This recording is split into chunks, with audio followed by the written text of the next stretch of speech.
चलो 2 मिनट बात कर लेते हैं। हाँ, बहुत अच्छी बात। ऐसा है कि एक एक समूह है 4-5 लोगों का, वो हमारे सामने बैठा है। हाँ जी।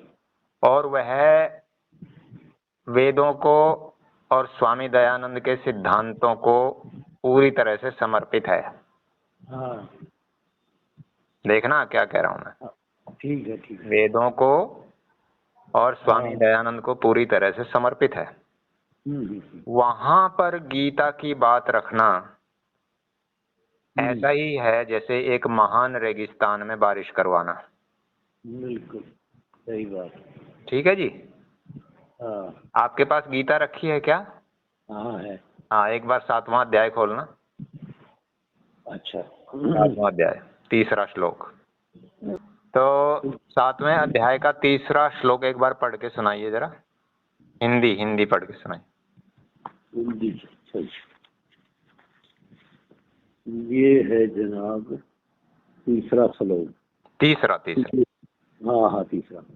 ये कई हजार मनुष्यों में से कोई एक सिद्धि के लिए प्रयत्नशील होता है और इस तरह सिद्धि प्राप्त करने वालों में से विरला ही कोई एक मुझे वास्तव में जान पाता है। इसमें मैं भी फिर ऐड कर देता हूँ कि हजारों मनुष्य, हजारों का मतलब ये है कि 1000 भी हो सकते हैं, 10,000 भी, 50,000, हाँ, सही है। 99,000 भी, ठीक है। तो 99,000 मान के चलो। 99,000 में से कोई एक इस रास्ते पर चलता है। सही। और उसका भी पता नहीं है कि वो मुझे जान पाएगा कि नहीं। वो मतलब आखिर तक रुकेगा कि नहीं, क्योंकि वो बीच में ही भाग जाएगा। अब भगवान कृष्ण की इस बात को 1 मिनट के लिए दिमाग में रखना। हजारों मनुष्यों में से कोई चलता है और उनमें से कोई बिरला ही मेरे तत्व ज्ञान को प्राप्त करता है। ठीक है। मेरे सामने अभी गीता नहीं है, लेकिन इसका सार यही है। तो हमारे सामने 4 मनुष्य बैठे थे, 3 या 4। अगर हमारे सामने 99,000 भी बैठ जाएं, तो भी हम मुश्किल से एक आदमी को गीता पढ़ने के लिए तैयार कर पाएंगे। ये भगवान कृष्ण के हिसाब से कह रहा हूँ। और 4 में से तो अब आप सोच लो कि 4 में से कितनी मानेंगे हमारी बात। जब 99,000 में से कोई एक आध मानेगा, तो 4 में से देख लो कितने मानेंगे। बात समझ में आई? हाँ, तो मैं ये कह रहा हूँ कि भगवान कृष्ण की बात पर डटे रहना सारे वेदों का और सारे पुराणों का सार है गीता।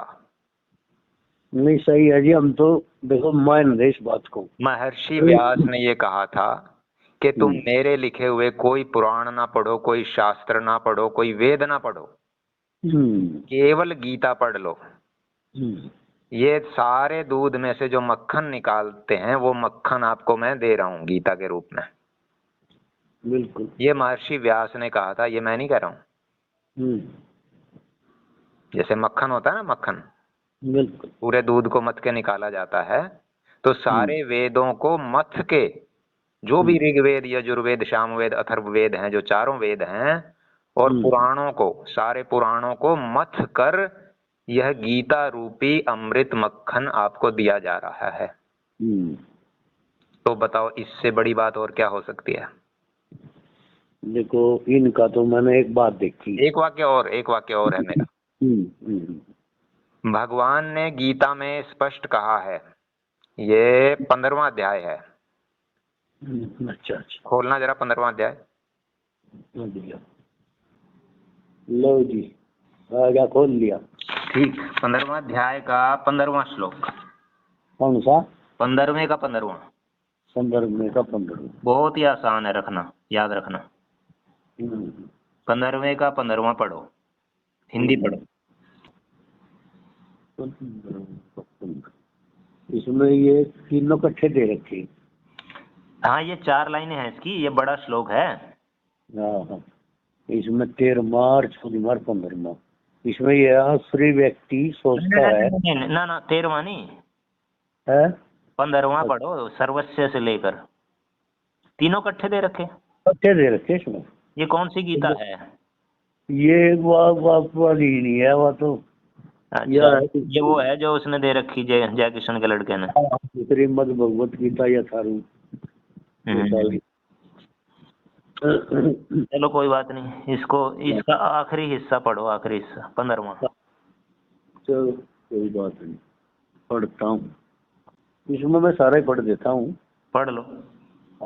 आसुरी व्यक्ति सोचता है आज मेरे पास इतना धन है और अपनी योजनाओं से मैं और अधिक। ना ना ना, ये तो गीता गलत हो गई, इसमें तो नंबरिंग ही गलत हो गई। 1 मिनट रुको तो। गीता प्रेस वाली उठा लो ना प्रदीप की। तो वो तो उसके पास ही रखी। इसमें मैं भोक्ता हूँ, मैं सिद्ध शक्तिमान तथा सुखी हूँ, मैं सबसे धनी व्यक्ति हूँ और मेरे आसपास मेरे कुलीन संबंधी हैं, कोई अन्य मेरे समान शक्तिमान तथा सुखी नहीं है।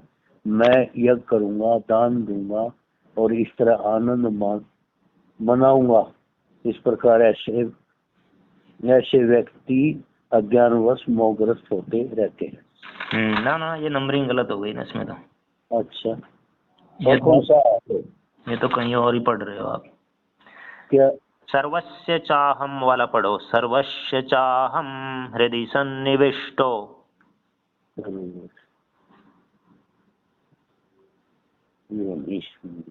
आगे पीछे गया। हाँ वही तो, इसीलिए तो गीता प्रेस के अलावा दूसरी गीता को हाथ भी नहीं लगाना चाहिए। बस मैं नहीं सोच रहा था बड़ी सुना। ना ना ना ना, गीता प्रेस के अलावा हाथ ही मत लगाओ। गीता में वो जो कह रहे थे ना मिलावट, वो वही चीज हो रही है। गीता प्रेस ही एकमात्र ऐसी संस्था है जो बिल्कुल शुद्धतम रूप में रख पाई है आज तक। बाकियों ने तो सब गड़बड़ कर दिया, किसी ने नंबरिंग चेंज कर दी, किसी ने कुछ कर दिया। क्या बोल रहा था इसमें, आप न बोलिए। एक अमेरिका से आई थी, मेरे पास काम आया था अमेरिका से। तो अमेरिका की ही महिला थी, वो कह रही थी कि आप इसको टाइप करके दे दो। तो जैसे ही उन्होंने पहला श्लोक सुनाया, तो पहले श्लोक में शब्द चेंज किए हुए थे। मैंने बोला जब तुमने परमात्मा के शब्दों को चेंज कर दिया, तो तुमसे बड़ा क्रूर और कौन होगा, और तुमसे बड़ा प्रपंची कौन होगा। आज के बाद मुझे कॉल मत कर देना। तुरंत ही रोक दिया मैंने। हाँ, क्योंकि शब्दों को चेंज कर दिया उसके, परमात्मा के। उसकी तो मात्रा भी चेंज नहीं हो सकती जी। उन्होंने तो पूरा एक वचन का बहुवचन बना रखा अपने हिसाब से। तो ऐसा व्यक्ति तो राक्षस होता है, उससे तो तुरंत भाग जाना चाहिए।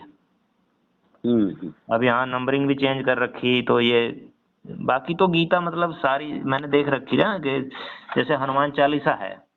हनुमान चालीसा यदि आप गीता प्रेस के अलावा और भी कोई लोगे, तो उसमें पूरी तरह से भयंकर गलतियां हैं, मेरी आंखों से देखी हुई हैं।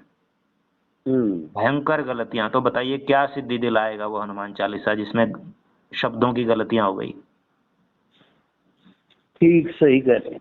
हाँ, जिस मंत्र में शब्दों का हेर फेर हो गया, वो मंत्र सिद्ध नहीं होता कभी भी, उसका उल्टा असर पड़ता है। यह वेदों में लिखा हुआ है। वेदों में यह लिखा हुआ है कि यदि हम पुत्र प्राप्ति के लिए यज्ञ करा रहे हैं ना, मान लो, और उसके मंत्र में यदि ब्राह्मण उसके उच्चारण में एक भी गलती छोड़ देता है, तो अपना जो पुत्र है वो भी मर सकता है। जो अभी है वो भी मर जाएगा। सही। इतना उल्टा प्रभाव है। अब आप देख लो, क्योंकि वो देवताओं को जाती है और देवता रुष्ट हो जाते हैं अगर जरा सा भी उच्चारण में कमी रह जाए तो।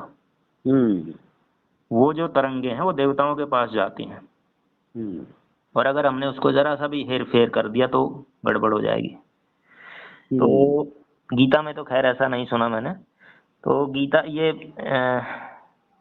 15वां श्लोक जो मैं पढ़ाना चाह रहा था, इसका मतलब ये है कि वेदों को जानने वाला मैं ही हूँ। अच्छा। वेदों को कोई जान नहीं सकता। प्रभु का ये अर्थ है, कहने का भाव ये है कि वेदों को कोई जान नहीं सकता, वेदों को जानने वाला केवल मैं ही हूँ।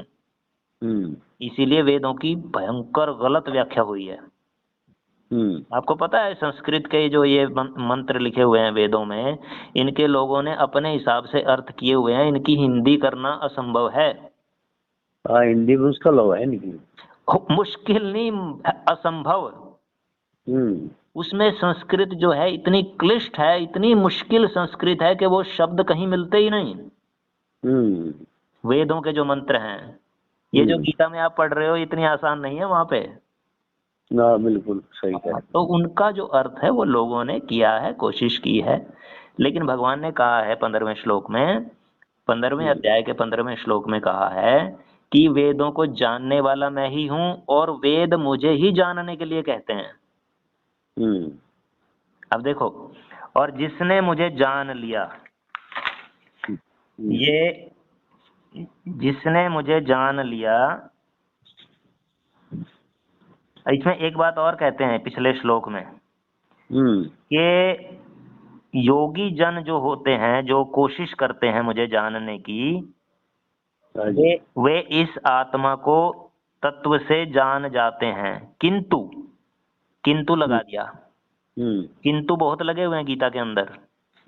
इसीलिए गीता जो है एक कोई ऐसा, मतलब ये ऐसा नहीं है जिसमें कोई मजा आए पढ़ने में, क्योंकि भगवान ने शर्तें लगा दी, भगवान ने अपना पूरा भेद बता दिया।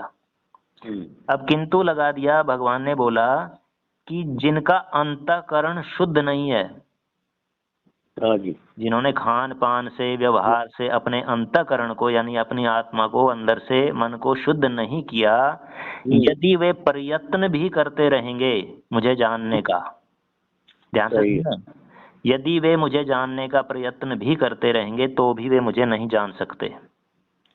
बिल्कुल सही कहा। इसका क्या अर्थ हुआ कि मान लो हम अपनी मर्जी से खाते पीते रहे, अपनी मर्जी से हम लोगों की निंदा करते रहे, अपनी मर्जी से हम लोगों को ठेस पहुंचाते रहे, अपनी मर्जी से हम अहंकार करते रहे, और फिर हम कहीं वृंदावन और कहीं हरिद्वार, कहीं केदारनाथ और कहीं ग्रंथ और कहीं सत्संग और कहीं रामायण पाठ, तो ऐसा हम कुछ भी करेंगे, यदि अंतःकरण साफ नहीं है तो नहीं जान सकते परमात्मा को। बिल्कुल ठीक है, ये बोला है उन्होंने, ठीक है। इसलिए अंतःकरण की शुद्धि सबसे पहले बताई गई है। इसका मोटा सा अर्थ ये है कि यदि आपका पात्र ही साफ नहीं होगा तो उसमें दूध कैसे डालोगे, वो तो अपवित्र हो जाएगा। सही कहा। हाँ, तो यहाँ पर घूम फिर के मैं फिर यही आता हूँ कि जिन लोगों का ये मन ही नहीं बना कि मैं वेदों से ऊपर उठूं, जो उनसे आगे, जो स्वामी दयानंद से आगे जा ही नहीं पाए, जो भगवान कृष्ण और भगवान राम को एक सामान्य पुरुष मानते हैं, वो तो लीला कर रहे थे, वो अपना भेद थोड़े ही खोलने आए थे यहाँ पर। सामान्य पुरुष की तरह उन्होंने व्यवहार किया, और जहां पर उनको लगा कि यहाँ सामान्य पुरुष बनने से काम नहीं चलेगा, वहां उन्होंने अपनी लीला दिखाई भी। आपको पता है विराट रूप के दर्शन, और भगवान राम ने क्रोधित होकर समुद्र को सुखाने की धमकी दे दी थी और समुद्र कांपता हुआ प्रकट हुआ था। ठीक है ना, तीर जब चढ़ाया समुद्र कांप गया, और जो समुद्र का देवता है वो आया निकल के, और उन्होंने रास्ता बताया कि ऐसे करो आप, लेकिन आप मुझे क्षमा कर दो। तो भगवान खुद नहीं दिखाना चाहते थे ये लीला, लेकिन वो दिखलाई गई इनको, जनता को, आगे आने वाली पीढ़ी को, कि परमात्मा ऐसा भी करता है। परमात्मा जब, मतलब सीधी उंगली से बात नहीं बनती, तो परमात्मा भी टेढ़ी उंगली करता है।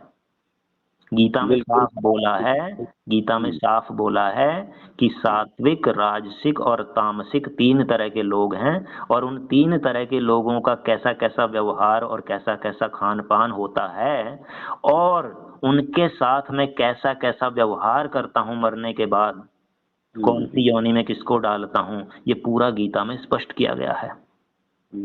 देखते हो आप, भगवान ने भेद कर दिया, 3 तरह के लोग बना दिए। तो जो ऊपर ही नहीं उठना चाह रहा, जो गीता का नाम श्रवण तक भी पाखंड समझता है कि ये पाखंडी है, गीता का नाम ले दिया इसने। आज की महफिल में आपने देखा था आज की महफिल का सार ये था कि आप गीता का नाम ले रहे हो, गीता एक सामान्य पुस्तक है। आप कृष्ण का नाम ले रहे हो, वो एक सामान्य व्यक्ति थे। ये सार था आज की महफिल का। बिल्कुल। और ज्यादा से ज्यादा उन्होंने ये कह दिया था कि वो महापुरुष थे। ठीक है, महापुरुष तो महात्मा गांधी भी थे, मदन मोहन मालवीय भी थे। महापुरुष में और भगवान में तो भेद होता है ना। महापुरुष तो मैं आपको भी कह दूंगा, क्या दिक्कत है, लेकिन आप भगवान थोड़े हो जाएंगे, मैं भगवान थोड़े हो जाऊंगा। नहीं हो सकता। तो ये उनकी भाषा थी। तो अब देखो वो किस तरह वो मुझे लेने की कोशिश कर रहे हैं, मैं उनको। ये किस तरह का संसार में संघर्ष है परमात्मा के लिए, देखो किस तरह का अजीब संघर्ष है। इसीलिए गीता जो है, ये गीता सब संघर्षों को तारने वाली है। बस कितनी छोटी सी पुस्तक, परमात्मा ने अपना सारी आत्मा को निकाल के रख दिया। बिल्कुल जी। ये हृदय है परमात्मा का, हृदय। जिसने हृदय पढ़ना है परमात्मा का, वो गीता को पढ़ ले। लेकिन वो गीता पढ़ने का मन केवल हजारों में एक का बनता है भगवान की वाणी सुनने का, और उन हजारों में से भी फिर कोई रुकता नहीं है, इस बात की गारंटी नहीं है कि वो तत्व ज्ञान तक पहुंचेगा, कि मेरा तत्व ज्ञान समझ लेगा। ये तो परमात्मा ने अपने मुख से बोल दिया, ये हम थोड़े कह रहे हैं। बिल्कुल। चलो जी, इस वार्ता को खत्म करते हैं। आपका धन्यवाद बहुत बहुत। ठीक है जी, शुभ रात्रि। शुभ रात्रि।